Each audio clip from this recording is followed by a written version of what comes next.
ಆ, ಈ ಸೀಸನ್ ಅಲ್ಲಿ ನೀವು ತುಂಬಾ ಅದೃಷ್ಟವಂತರು ಅನ್ಸುತ್ತೆ. ಬಿಕಾಸ್ ಯಾಕಂತಂದ್ರೆ ಯಾರಿಗೂ ಸಿಗದಿರುವಂತಹ ಒಂದು ವಿದಾಯ ಬಿಗ್ ಬಾಸ್ ಮನೆ ಮಗಳು ಈಗ ಹೊರಗಡೆ ಬಂದ್ಮೇಲೆ ಕರ್ನಾಟಕದ ಮನೆ ಮಗಳು.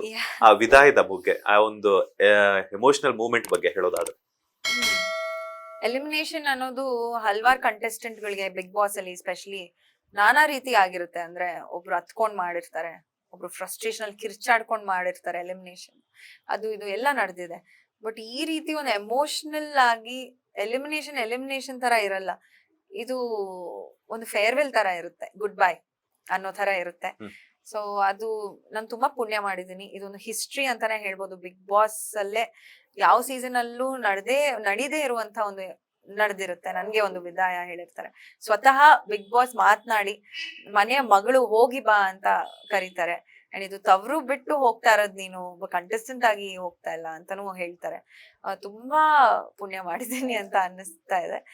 Lad of gratitude big boss ತಂಡಕ್ಕೆ, ಬಿಗ್ ಬಾಸ್ಗೆ, ಸುದೀಪ್ ಸರ್ಗೆ, ಆ ಶೋಗೆ, ಅಂಡ್ ನನ್ ಜೊತೆಗಿರುವಂತ ಎಲ್ಲಾ ಕಂಟೆಸ್ಟೆಂಟ್ಸ್ ಮೇಲೆ ನನ್ಗೆ ಗ್ರಾಟಿಟ್ಯೂಡ್, ನಥಿಂಗ್ ಬಟ್ ಗ್ರಾಟಿಟ್ಯೂಡ್. ಎಲ್ಲರಿಗೂ ಒಂದ್ ದೊಡ್ಡ ಥ್ಯಾಂಕ್ಸ್.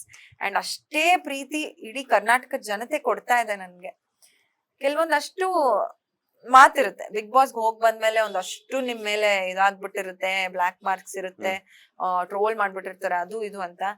ಬಟ್ ನಾನ್ ಬಂದ್ ನೋಡಿದ್ಮೇಲೆ ಒಂದಷ್ಟು ಎಕ್ಸ್ಪೆಕ್ಟ್ ಮಾಡ್ತಾ ಇದ್ದೆ, ನನ್ ಬಗ್ಗೆನೋ ಏನೋ ಇರುತ್ತೆ ಆತರ. ಬಟ್ ಬಂದ್ ನೋಡಿದ್ಮೇಲೆ ಐ ವಾಸ್ ಪ್ಲೆಸೆಂಟ್ಲಿ ಸರ್ಪ್ರೈಸ್ಡ್. ಎಲ್ಲರಿಗೂ ನನ್ ವ್ಯಕ್ತಿತ್ವ ಇಷ್ಟ ಆಗಿದೆ. ಒಂದಷ್ಟು ಪೋಸ್ಟ್ಗಳು ಹಾಕಿದ್ದಾರೆ, ಬ್ಯೂಟಿಫುಲ್ ಆಗಿ ಹಾಕಿದ್ದಾರೆ. ಕರ್ನಾಟಕದ ಮನೆ ಮಗಳು, ಒಂದಷ್ಟು ನಿನ್ ಮೇಲೆ ಯಾರು ಏನೇ ಅಂದಿರ್ಬೋದು ಮನೆ ಒಳಗಡೆ, ಬಟ್ ಇಡೀ ಜನತೆ ನಿನ್ ಬೆನ್ ಹಿಂದೆ ಇದೆ.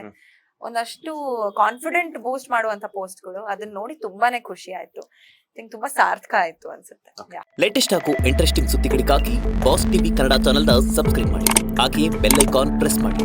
ಇದರ ಜೊತೆಗೆ ಫೇಸ್ಬುಕ್, ಇನ್ಸ್ಟಾಗ್ರಾಮ್, ಎಕ್ಸ್ ನಲ್ಲೂ ಮಿಸ್ ಮಾಡದೆ ಫಾಲೋ ಮಾಡಿ.